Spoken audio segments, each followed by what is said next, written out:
The crossover episode of all crossover episodes is happening this Thursday. Stars of Side Hustle, Danger Force, Warped, That Girl Lele, and Young Dylan are all coming together for one special episode called When Worlds Collide. Frankie Grande is going to be part of that. Thank you so much for joining me today.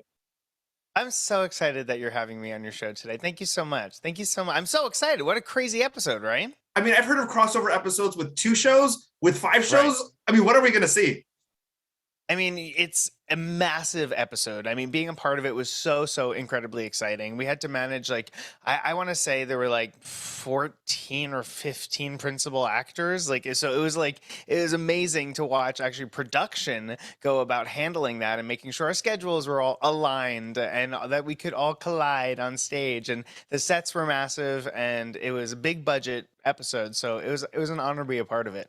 Let's talk a little bit about the character of Frankini. Tell us a little bit about him and Woo! what we can expect on this episode.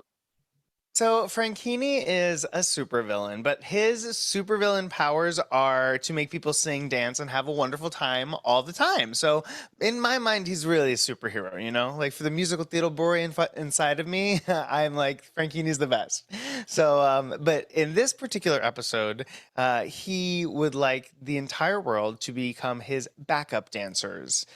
Because you can never have too many backup dancers, you know. You can't. So he's invented an orb of power. Well, not invented, but procured an orb of power that will be able to control everyone's minds and turn the whole world into my backup dancers. This character, I feel like every project you've done, like embodies just like all the fun things that you get to do on stage. But as far as like that villainous aspect to it, is there anyone that you've channeled as far as like maybe growing up, as far as like a villain that like you just always love to play? A villain that I always love to play. I mean, it's always Mommy Dearest. You know, everything goes back to Faye Dunaway. I think I channel all of those my favorite villains that I've seen when I was a kid. You know, like Franchini isn't again like so malicious and so terrible, but I do love to model him after like Maleficent sometimes, and like do like the kind of like those like very sharp faces with like high angles and eyebrows. But in my mind, he's definitely unique. And I don't necessarily know of another character like him at all. He's more like me than anyone else, to be honest. I do want to talk. You were just in Chicago to come see Courtney Reed. She's the lead star in Moulin Yes. Rouge. Tell a little bit about your friendship and what fans can expect in that production.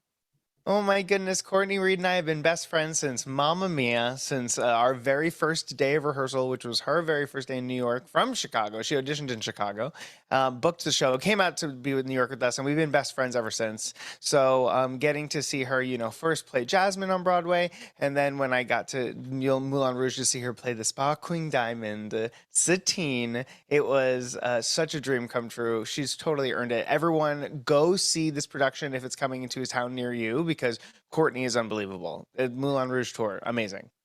The show is currently in Chicago through the middle of the May, so go ahead and check it out. And then it's heading all across the USA. So definitely, go check her out, because this is it's a wonderful production. We're so happy that we have it here.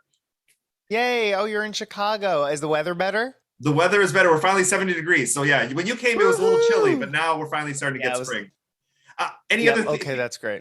I also talked to Constantine Maroulis when you guys did Rock of Ages, the virtual version of that. Any other stage production, touring production, anything that you have in the works?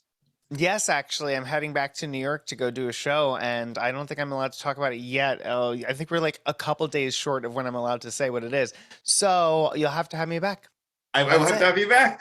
Another thing that I love is how involved you and your sister Ariana Grande are in the RuPaul Drag Race world. Oh my God.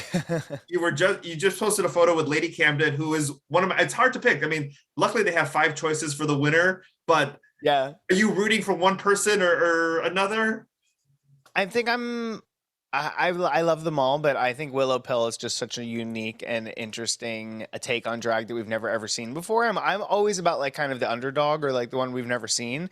So I probably Willow Pill, and then I'd say Lady Campton's probably a very close second in my heart. Yeah, no, I'm lucky that they have 5 choices. And when it comes to the finale, obviously, Ariana had the most lip syncs on RuPaul's Drag Race. Yes. Do you talk like during the finale? Do you both watch it together? How does the finale work for the two of you? Yeah, we watched the show together and we, kiki the whole time and we're as loud as the television, right back at it, So it's a family affair, Drag Race in this family. We love it so much. It's a lot of fun. I'll tell you that. And Fridays are fun in our house. Right. I can only imagine how fun they are. And you get to enjoy, that show with you and your sister and your family. And there's a lot of families that grew up and still continue to grow up watching Nickelodeon, Yeah. having, you and your sister and memories and that they like cherish throughout their childhood and adulthood and, share with their families. What's it like being a part of that, part of childhood for so many families? Well, it's amazing, and also I love that you said RuPaul's Drag Race is watched by family, and so is Nickelodeon because like the character like Frankini, is a queer character.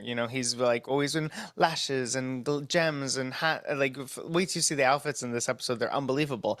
And but it's still a family. It's for families. It's a family show because that's what families look like. So to be able to represent, what the world actually looks like to children on Nickelodeon is such a massive honor. And I never take that for granted. I never take that lightly, especially when I meet young fans who tell me that Frankini, like they want to wear nail polish because of Frankini, or they love, my lashes, or things like that. That 7 years ago, 6 years ago, when I was first on the network as Frankini, was like it was very rare. It was very, very rare to see a character like that on a children's television show. So now things are becoming so much freer and there's so many other shows that are including queer characters, which is fantastic. But it's been a real honor for me to be doing it for the past 8 years. Wow, that's a long time. That is amazing. Go ahead and check out this episode, When Worlds Collide, of Side Hustle. It's going to air this Thursday on Nickelodeon. You get to see the fabulous Frankini and all the cast of all these wonderful shows come together in this special. Oh, thank you. Nice to talk to you again. Nice to see you too. Bye-bye. See you in Chicago. See you in Chicago. Tell Courtney I said hi. I will.